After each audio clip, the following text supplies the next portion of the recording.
The air was filled with excitement as the rehearsal dinner for my daughter Emma's wedding started.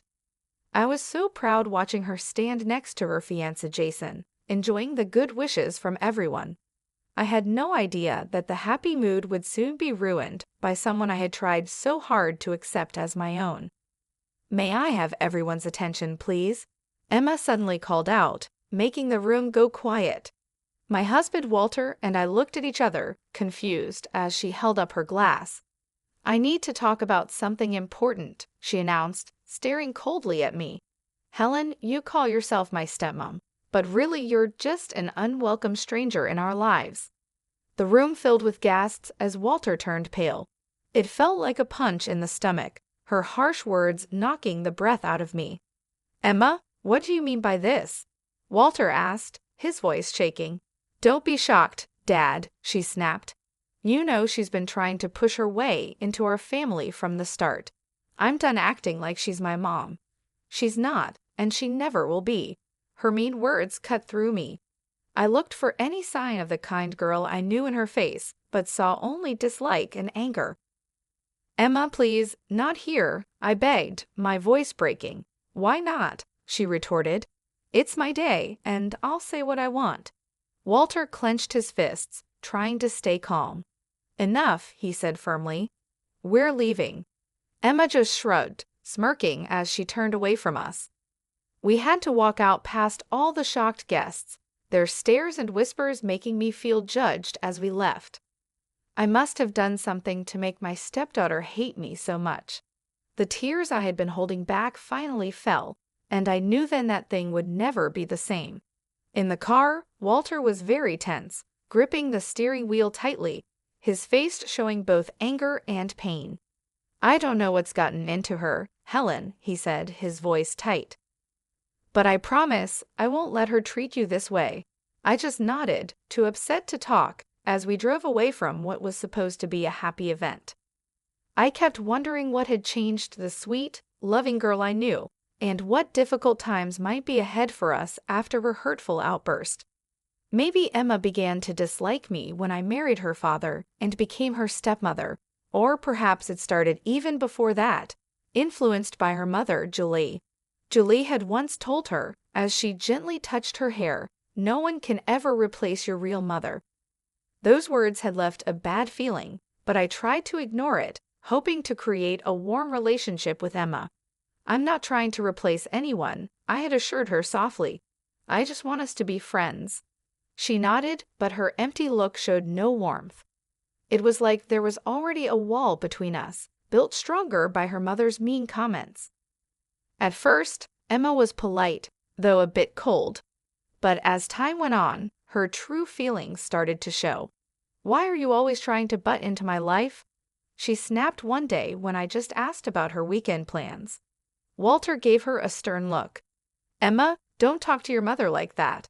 "She's not my mother," Emma yelled back, anger twisting her face. She left the room quickly, leaving me stunned by her harsh words.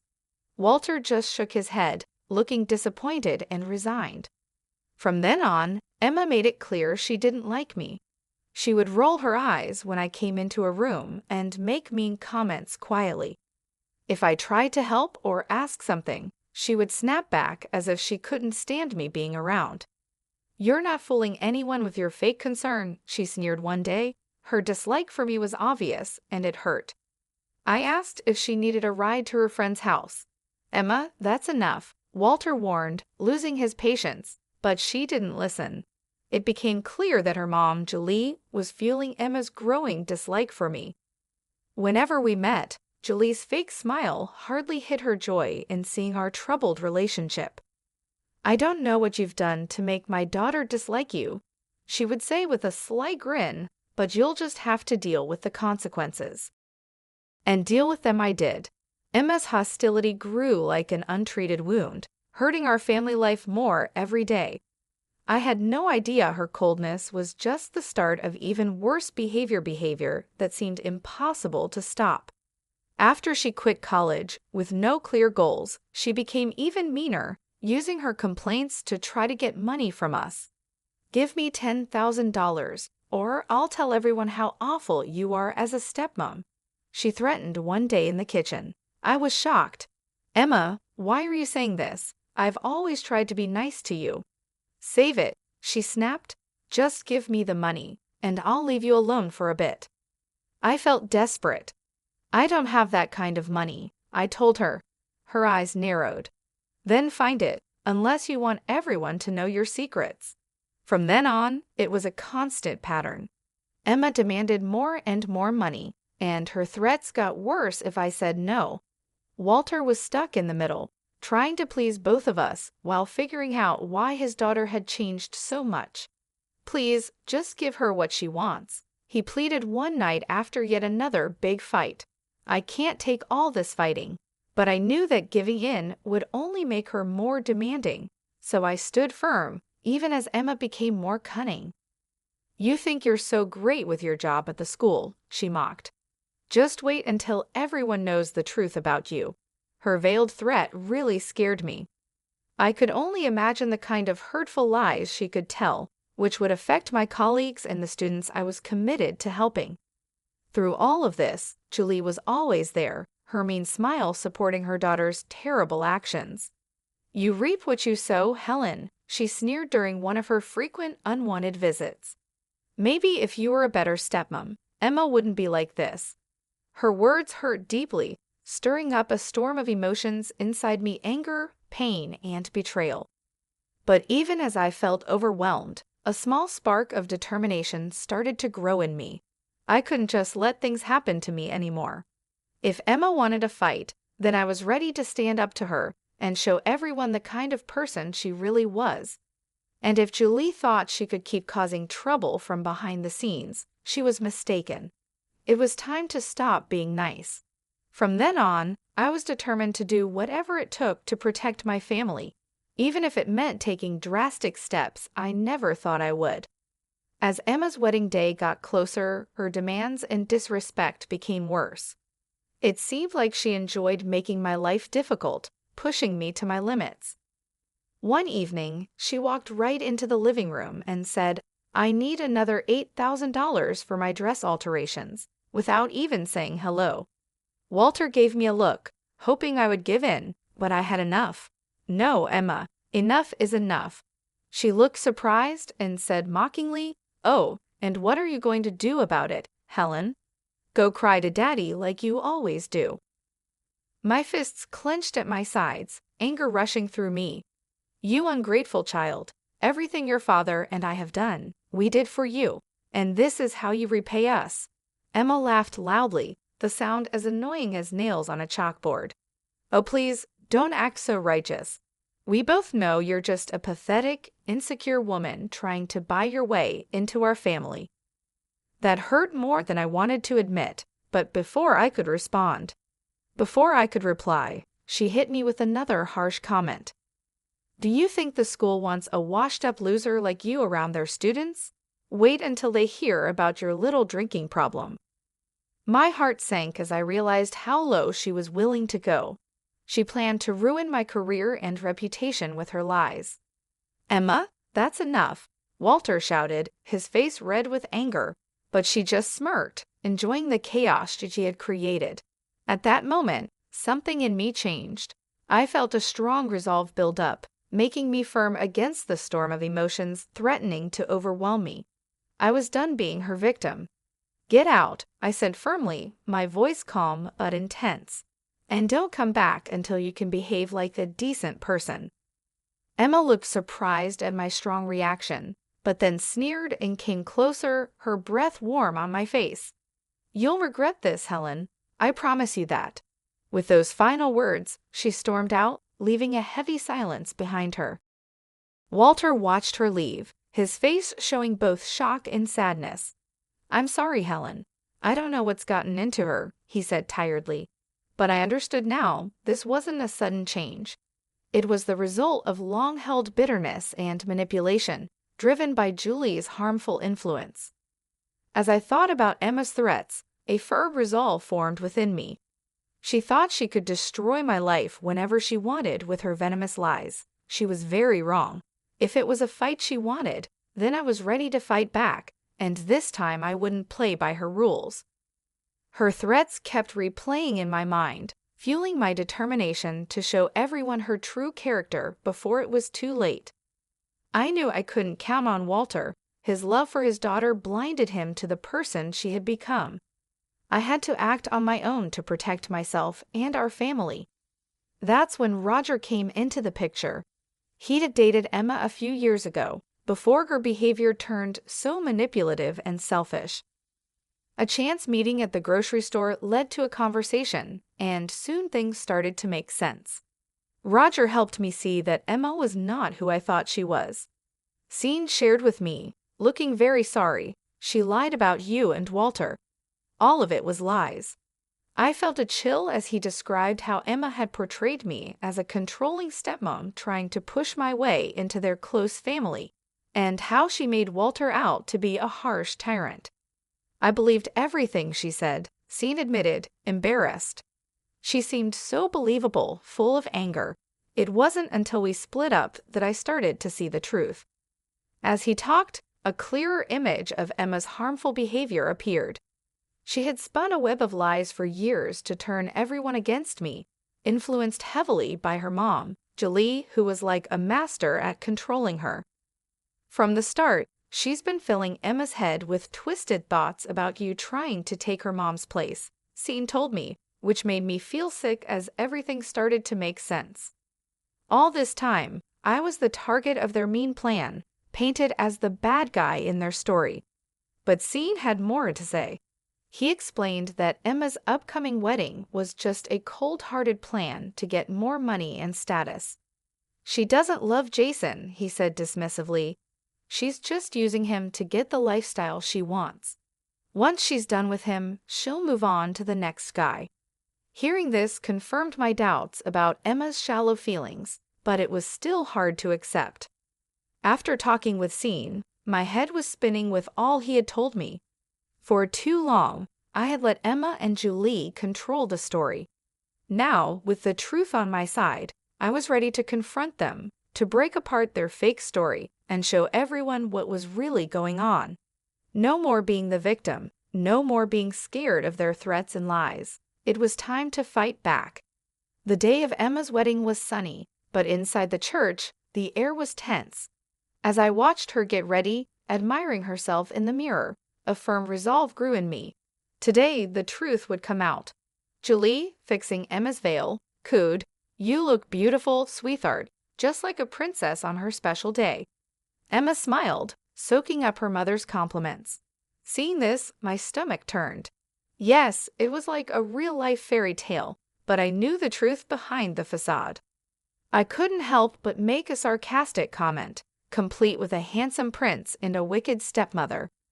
Julie glared at me, but Emma just laughed, not seeming to care about the meaning behind my words. "Speaking of wicked stepmothers," she said coldly, "I'm surprised you even showed up, Helen, after how you've treated me. I half expected you to boycott the whole thing." I laughed bitterly. "Oh, believe me, I thought about it, but I wouldn't miss this for the world." Before she could say anything else, Walter appeared with a forced smile. "Everything okay in here?" he asked. "Just peachy, Dad," Emma replied sweetly, her voice dripping with sarcasm.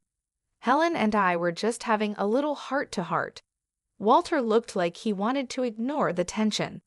"Well, it's almost time. You ready, kiddo?" Emma nodded, suddenly looking excited to walk down the aisle. As the ceremony began and the music played, I took a deep breath, preparing myself. The ceremony went by quickly, with empty vows and fake smiles. But as Jason and Emma were about to kiss, I knew I had to speak up. "Stop!" I shouted, my voice echoing in the quiet church. Everyone gasped and looked at me. Emma's face twisted in anger, her fists clenched. "What is the meaning of this?" she hissed, her voice shaking with rage. Taking another deep breath, I looked at her firmly. "The meaning, Emma, is that I can't just watch you lie and manipulate everyone anymore." Julie's face went white as she realized what was happening. Before she could say anything, I continued, pulling out strong evidence that Sean had given me. This included texts, emails, and recordings that exposed Emma's deceit. For years, you've lied and turned everyone against me while acting like the victim, I announced confidently. Not anymore. It's time for everyone to know the truth. As I showed everyone the proof of her dishonesty and selfish plans, the room went silent. Emma's composure broke, and her face twisted into an angry snarl. "You liar," she shouted, lunging at me. "How dare you ruin my special day?" But it was too late. The truth was out there for everyone to see. Jason's family looked shocked and disgusted. The crowd's reactions showed that Emma's carefully built facade was collapsing. Standing there, alone and exposed, she seemed like a shadow of the person she used to be. I felt a mix of pity and triumph. The battle was over, and I had won by revealing the harsh truth that had been hidden for too long. The impact of my revelation was like an explosion, breaking apart the illusions we had all lived with. As the quiet turned to noise from the shocked crowd, I prepared myself for the confrontation. "How could you?" Emma yelled, anger written all over her face. "This was supposed to be my perfect day." "Your perfect day was built on lies," I replied calmly, despite the emotional turmoil inside. "Did you really think you could keep deceiving everyone forever?" She tried to answer, but stopped when Jason stepped forward, his face full of disbelief and heartbreak. "Is it true?" he asked desperately, hoping she would deny everything. "Were you just using me this whole time?" For a moment, I almost felt bad for her. Then she smirked, her cold, calculating gaze returning. "Of course not, baby," she said, reaching out to touch his cheek. "You know how much I love you. Helen is just trying to cause trouble like she always does." Emma's words made me clench my fists so hard my nails dug into my palms. I wanted to wipe that fake look of innocence off her face. Didn't she realize it was all over? Apparently not, as she turned her angry look back to me. "This is all your fault," she hissed. "If you had just left things alone, none of this would be happening." Suddenly, a loud voice interrupted us. I turned to see Walter, his face red with anger and embarrassment. "I can't believe what I'm hearing," he said, shaking his head slowly. "My own daughter, lying and using everyone for her own selfish needs." Emma tried to say something, but no words came out. For once, she was speechless, shocked by her father's disappointment. "I don't know you anymore," Walter continued, his voice full of sadness. "The sweet, loving girl I raised, she's gone, isn't she?" The room fell silent as everyone absorbed the weight of his words.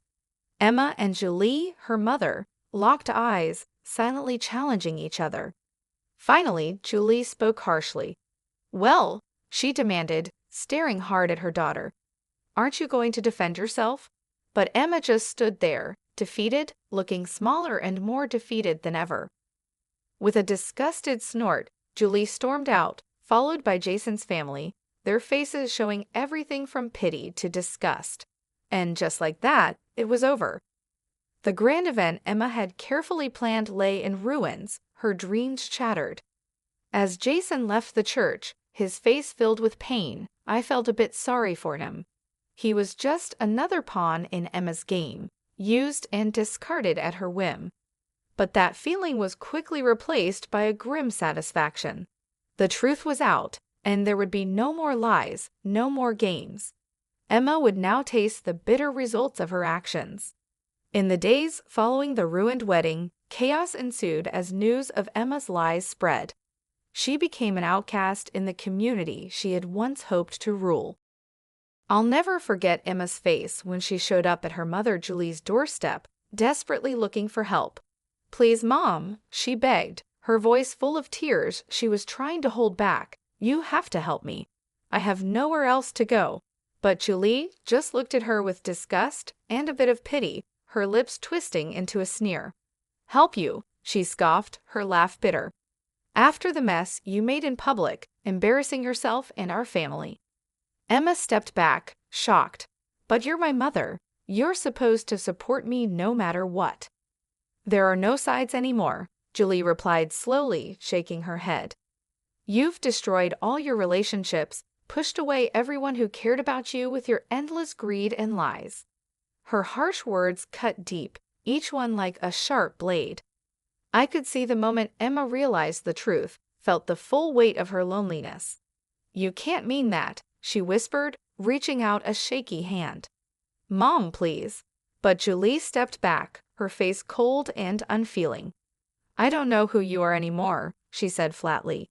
"The daughter I raised would never sink so low. You've made your bed, Emma. Now you can lie in it alone." With those final harsh words, she turned and went back inside, leaving Emma alone on the doorstep, broken. In the weeks that followed, I watched as Emma, once proud and entitled, was worn down by the consequences of her actions. The trendy bars and fancy stores she used to visit now looked at her with barely hidden contempt, whispers and stares following her. Even her so-called friends deserted her, not wanting to be linked with such a public disgrace. Through it all, Walter and I stood firm, our relationship strengthened in the ordeal of her betrayal. "I'm sorry it came to this," Walter said one evening as we watched Emma pass by, her head down in shame. "But you were right all along." I didn't say anything, just squeezed his hand. Words felt too small in the face of such a harsh reality. As things settled and our community began to recover from the shock of Emma's lies, Walter and I received a lot of support and thanks. We had helped many families and students, and now they showed their gratitude. Everyone we had helped rallied around us, thanking us for standing up to the manipulation and deceit that had almost broken us apart. In those moments of connection, seeing the true depth of human kindness and resilience, I found peace and purpose that I had missed during the worst days of Emma's destructive actions. She had tried to break me down, to make me just a small part of her own big story, but in the end, her own selfishness was her downfall. It stripped away her masks and lies, showing her true empty self. As for me and Walter, we came out of this stronger and wiser.